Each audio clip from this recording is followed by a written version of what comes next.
In case you missed it, Michael Flynn's lawyer, Sidney Powell, joined us earlier in tonight's show. I asked her if President Obama was more involved than previously known in what happened with Michael Flynn and the Trump-Russia probe. Here's what she had to say. Watch. Yes. In fact, the testimony just released from James Comey and Sally Yates makes that very clear. Let's welcome Independent Women's Forum senior policy analyst Kelsey Bolar. Kelsey, great to have you back on. What do you think? Do you think President Obama is more aware than is generally known? Yes, this testimony raises a lot of important questions. I think Americans have every right to ask what President Obama knew about the investigation then and what he knows now. We also just learned recently that on a Friday phone call with 3,000 of his surrogates and supporters, President Obama was trying to spin the narrative about what's happening in this Michael Flynn case. And you would think if he really wasn't involved at all, he would not want to touch this with a 10-foot pole. But the fact that he is guiding his surrogates into how to handle this narrative, I think tells you he is quite concerned about the information that keeps trickling and soon is going to make quite a splash when we have Attorney General Barr's final report. You know, when President Obama's making mistakes, he's saying it's never happened before that somebody was let off scot-free for perjury. Michael Flynn never committed perjury. He was accused of making false statements to the FBI. By the way, President Obama pardoned Major General Cartwright he was accused and pleaded guilty to lying to FBI officials for leaking to the media about Iran's nuclear program. So this whole issue of President Obama speaking now, why is he talking now? Is he trying to get ahead of the narrative and set the narrative again in the media, as the Democrats have done in the past, ahead of the John Durham's criminal probe of the origins of the Trump-Russia probe? Is that what's going on? It certainly appears that way, according to a transcript of this phone call from Friday. Again, this is not a politically convenient narrative for the Obama administration in any way. And if he personally didn't have anything to do with it, again, why would he be out there trying to spin the narrative?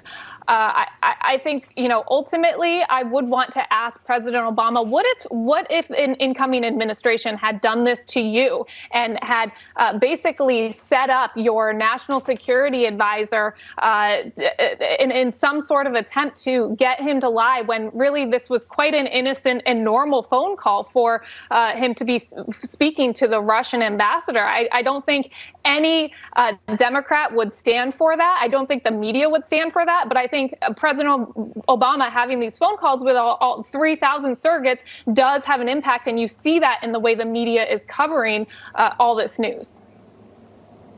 Yeah, Republicans have often said that it was incoming President Obama who said to Russian leader Medvedev that I'll have, quote, more flexibility. Just give me some time until I get into office. Conservative columnist Andrew McCarthy, a former federal prosecutor, told Fox News' Steve Hilton's show, The Next Revolution, that the FBI likely feared that Flynn would uncover illegitimacies and inaccuracies and problems with the origin of Russia probe because, after a new president comes into power, that person is in a position to shut down or even look into investigation when the president ultimately is a target of that investigation. So he's saying it would be natural for President Obama to be speaking now because there's concerns of what John Durham's going to uncover. Your reaction?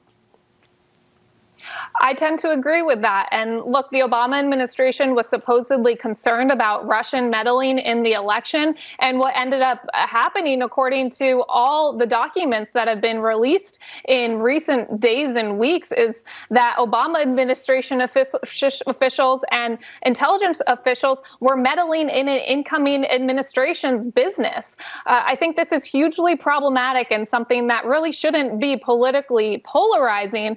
And again, the fact that President Obama is starting to get involved now does suggest that he's trying to get ahead of the narrative and possibly is worried about what's to come. By January 2017, the FBI had heard that the Steele dossier was an internet rumor. CIA told them that that there's Russian disinformation in the Steele dossier. They didn't have the goods on Michael Flynn. They knew by the spring 2017 that the Russia probe was falling apart.